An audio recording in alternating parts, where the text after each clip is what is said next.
کئی لوگ بل چلا اور سر وہ دیکھیں وہ ایک انہوں نے ڈکٹیٹر کو انہوں نے ایک سرٹن ایک مقصد کے لیے دی, ٹھیک ہے, اس سے بھی انہوں نے سبق نہیں سیکھا ہوگا, پیسہ سپورٹ کرنے کی کوشش کی. دس کنٹری چاہے وہ ڈکٹیٹر تھا چاہے وہ ڈیموکریٹکلی الیکٹڈ تھا, تو بات یہ ہے کہ he was representing this country. انہوں نے پاکستان کو پیسے دیے, انہوں نے جنرل مشرف کو ذاتی حیثیت میں نہیں دیے, اور اب جب وہ اکاؤنٹیبل نہیں ہے تو وہ پھر دیکھیں ابھی اس کا بیان آیا ہے سینیٹر لوگر کا کہ بھئی پیسے آپ ہم سے مانگتے ہیں اور اس سے دگنی ہمیں آپ گالی دیتے ہیں. میں یہ بات کروں کہ جو اشرافیاں ہیں ویسے پہلے بھی جو صاحب حیثیت لوگ ہیں وہ مدد کریں اس کے اندر, لیکن حکومت اگر ایسا کوئی بھی نیا ٹیکس کچھ بھی کرتی تو بہتر ہوگا اس سے پہلے اگر وہ اپنے سے شروعات کریں. آسٹیرٹی ہے, باقی جو چیزیں 498 پروجیکٹس وچ کوڈ ویٹ, ان کے پیسے فلڈ کی طرف ڈائیورٹ ہو گئے ہیں.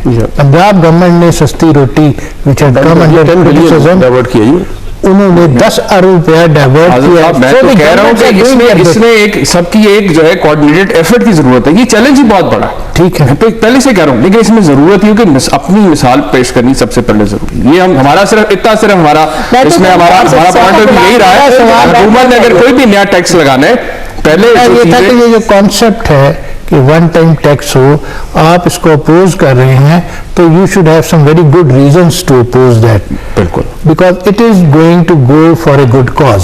میں آپ سے یہ کہہ رہا ہوں کہ گڈ کاز کے لیے میں آپ سے کہہ رہا ہوں کہ 90% انڈائریکٹ ٹیکسیشن ہے, جو 3% آپ کی اکانومی جو انڈاکومنٹڈ ہے, انفارمل سیکٹر, اس کو ہم تو اس سے بڑی بات کر رہے ہیں, آپ تو صرف 50 ارب کی بات کر رہے ہیں. جی وجاہت صاحب, دیکھیے اس آئیڈیا سے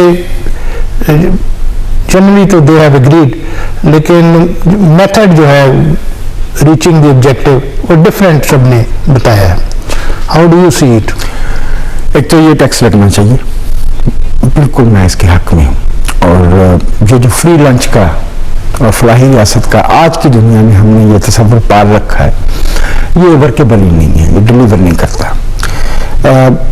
کچھ شعبے ایسے دیکھیے, جو تنخواہ دار طبقہ ہے وہ تو ٹیکس دے گا, ٹھیک, جو انڈسٹریلسٹ ہے اس کا تو آن دی گیٹ اس کی پروڈکٹ پہ جو ہے وہ ٹیکس کٹ جاتا ہے, وہ بھی دے گا.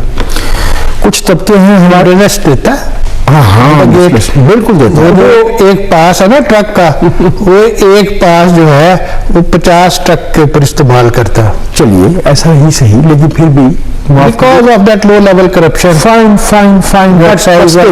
still سمجھتا ہوں کہ ان سے میل ملاپ کر کے ہمارے دوسرے جو طبقات ہیں بجلی چوری کر لیتے ہیں. ہمارا جو فیوڈل کلاس ہے, جو ہماری شاپ کیپر کلاس ہے, اس کی نسبت پھر بھی میں انڈسٹریز کو مارجن دیتا ہوں, ٹھیک. کچھ شعبے ایسے ہیں جن میں ہمیں اس ملک پہ ٹیکس اس لیے لگانا چاہیے کہ ان کی وجہ سے دنیا ہم پہ ہنستی ہے. شادی پہ جو کچھ اس ملک میں خرچ ہوتا ہے اس سے زیادہ نان پروڈکٹیو اور سوشلی ریٹروگریسو ایکسپینڈیچر نہیں ہے. اور معلوم یہ ہوتا ہے کہ اس ملک میں یہی ایک ایکٹیویٹی ہے اکنامک, جس ہوٹل میں ہوتا ہے 50% اس کا جو ہے اس پہ لگائیں.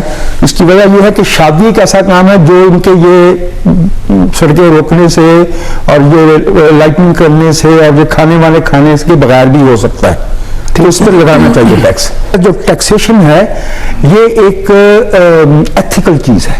پروڈکٹیو ایکٹیویٹی کے اوپر ٹیکس ہوتا ہے, ایکٹیویٹی کے اوپر ٹیکس ہوتا ہے, اور اسٹیٹ ہمیں تحفظ دیتی ہے, اسٹیٹ ہمیں ادارے دیتی ہے, اور نہ ہم اسٹیٹ پہ احسان کرتے ہیں ٹیکس دے کے, اور نہ اسٹیٹ ہم پہ احسان کرتی ہے ہمیں وہ تحفظ دے کے. یہ ایک میوچل کانٹریکٹ ہے, یہ ایک اگریمنٹ ہے, ٹھیک, تو ہمیں اس پہ ٹیکسز لگانے چاہیے.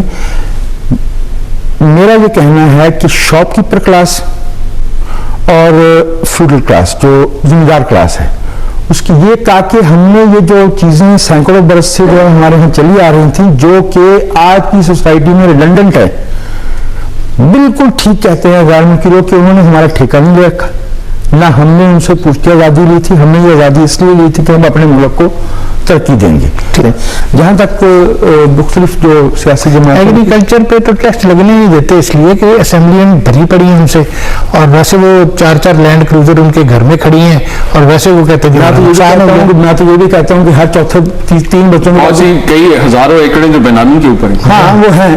میرا یہ خیال ہے کہ یہ it is a good opportunity کہ یہ نہ صرف یہ ٹیکس لگنا چاہیے بلکہ چیمہ صاحب کہہ رہے ہیں کہ باقی جو ہمارا ٹیکسیشن کا سسٹم ہے دیٹ نیڈز اوور ہال. خود بخود اس کے اس کے نتیجے میں اس کو ان کو عادت پڑے, ان کو ایک دفعہ دینے تو دینا. وہ مسئلہ یہ کہ اب تک وہ جو کچھ جیب سے دیتے ہیں وہ ثواب کے لیے دیتے ہیں, in moral framework. It has to be an ethical framework. کئی بڑے بڑے اسٹور ہیں ایسے اتنی بجلی خرچ کرتے ہیں جتنی ایک چھوٹی سی فیکٹری میں ہوتی ہے, لیکن جب ان کا بل دیکھیں تو چند 100 روپے ہوتا ہے. ناظرین, ہم نے ایک چھوٹی سی بریک پہ جانا ہے. جب واپس آئیں گے تو جو دوسرا ایشو ہے وہ ڈیبیٹ کریں گے اور ڈاکٹر صاحب سے پوچھیں گے کہ وہ اس ڈیسیجن پہ کیا ان کا بات تو ہو گئی جو کہ وی ہیو اگریڈ جنرلی کہ جو امیر لوگ ہیں دے شوڈ کم فارورڈ, اور گورنمنٹ اگر ان پہ ون ٹائم ٹیکس لگاتی ہے تو کوئی حرج نہیں, because it is for a good cause. اب دوسری بات پہ آ جاتے ہیں. کل فیصلہ ہوا ہے الہ آباد ہائی کورٹ میں 2-1 اسپلٹ ڈیسیجن ہے. انہوں نے جو اس میں سے درمیانی راستہ نکالنے کی کوشش کی, it's more of a political decision, اور یہ طے ہونے کے باوجود کہ جہاں پہ مسجد تھی وہاں پہ ہندوؤں کی کوئی ٹیمپل نہیں تھی. آل 3 ججز انہوں نے کنکر کیا اس بات پہ. اس کے باوجود انہوں نے کہا کہ جی نہیں, جہاں بعد میں اڈوانی وغیرہ نے جا کے وہ آئیڈلز رکھے کہ جی یہاں پہ ان کا جو لارڈ رام ہے وہ پیدا ہوا, لہذا یہ 3 وے زمین کو ڈیوائڈ کر دیا جائے. تو ڈو یو تھنک کہ وہ ان کا جو جوڈیشری کا سسٹم ہے جس کے بڑے چرچے تھے, وہ انہوں نے یہ نیشنل انٹرسٹ دیکھا ہے یا انہوں نے بالکل strictly with in the orbit of law یہ ڈیسیژن کیا ہے؟ اور مسلمانوں کے جو جذبات ہیں they have said کہ جی we will appeal in the Supreme Court. لیکن جی یہ جو فیصلہ ہے اس کے بارے میں میں سمجھتا ہوں کہ صدی کے سب سے جو ہمارے لیے دانشمند شخص تھے وہ قائد اعظم تھے, لائر بھی تھے. تو وہ پہلے کانگریس میں تھے اور پھر ان کے رویے کی وجہ سے ہی وہ مسلم لیگ میں آ گئے تھے. ٹھیک, تو انہوں نے ایک فیصلہ کیا کہ ہم 2 علیحدہ قومیں ہیں, ہمارا تشخص علیحدہ ہے, مذہب علیحدہ ہے, روایت علیحدہ ہے, اور وہ 2 قومیں ہوتی ہے جس پہ بحث بھی ہوتی رہتی ہے. تو میں سمجھتا ہوں کہ جو ہمارے آباء و اجداد کا فیصلہ تھا وہ بڑا صحیح سمت میں تھا, جس کی وجہ سے ہمیں یہ ملک مل گیا, ہم یہاں آ گئے, اور یہاں پر میں یہاں بیٹھے ہوئے آج دانشمند بھی ہیں اور ٹی وی پہ بیٹھے ہوں. دانشمند تو آپ ہیں, آپ سے سیکھتے ہیں, آپ کی طرف اشارہ کر. تو اس میں یہ مواقع ہم اسی لیے ملے نا کہ انہوں نے فیصلہ کیا ہم یہاں آ گئے. ٹھیک, دیکھیں بات یہ ہے کہ یہ ایک رنجیت سنگھ کے بارے میں مشہور تھا کہ جب صبح اٹھتا تھا وہ تو وہ جج بھی تھا, تو فائلیں آتی تھی اس کی میز پہ تو وہ ان کو 2 حصوں میں ڈیوائڈ کرتا تھا. تو وہ حکم کرتا تھا کہ رائٹ والے بری اور لیفٹ والے پھانسی. ٹھیک, تو میں سمجھتا ہوں ان ججوں نے رنجیت سنگھ کی روایت برقرار رکھی ہے اور اس میں عقل کے بجائے جو آپ نے فرمایا ہے کہ ایک طریقے سے اس کو بانٹ دیا. پولیٹیکل فیصلہ یہ کہ جی یہ حصہ مسلمان یوز کریں گے, یہ ہندو یوز کریں گے. تو اس کی مرمت کی جانی چاہیے. اور یہ جو ججز ہیں انہوں نے بڑی عصبیت کا مظاہرہ کیا اور انہوں نے جو قانون تھا اس کو بالا طاق رکھا, اور اس میں میجورٹی ہندوؤں کی ہے, حکومت ہندوؤں کی ہے, ججز میجورٹی ہندو ہے. تو یہ بڑا متعصبانہ فیصلہ ہے اور اس کی ہمیں مذمت پوری دنیا میں کرنی چاہیے. ٹھیک ہے, لیکن ان کی جو لیڈرشپ ہے پولیٹیکل اکراس دی ڈیوائڈ, وہ یہ کہہ رہی ہے کہ اس سے نیشنل انٹیگریشن جو ہے اس کو تقویت ملے گی.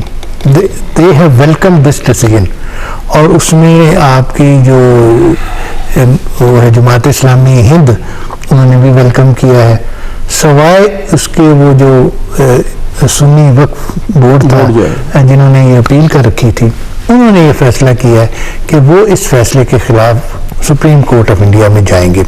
اور اب سونیا گاندھی اور منموہن سنگھ کہہ رہے ہیں کہ اس اسٹیٹس کو رہنے دیا جائے جب تک کہ اب سپریم کورٹ فیصلہ نہیں کرتا. آفٹر 22 ایئرز پہلا یہ فیصلہ ہوا ہے, اور کوئی منتر تو پڑھا نہیں انہوں نے, یہ فیصلہ بہت پہلے بھی ہو جانا چاہیے تھا, لیکن اس کا کوئی ذکر نہیں. ان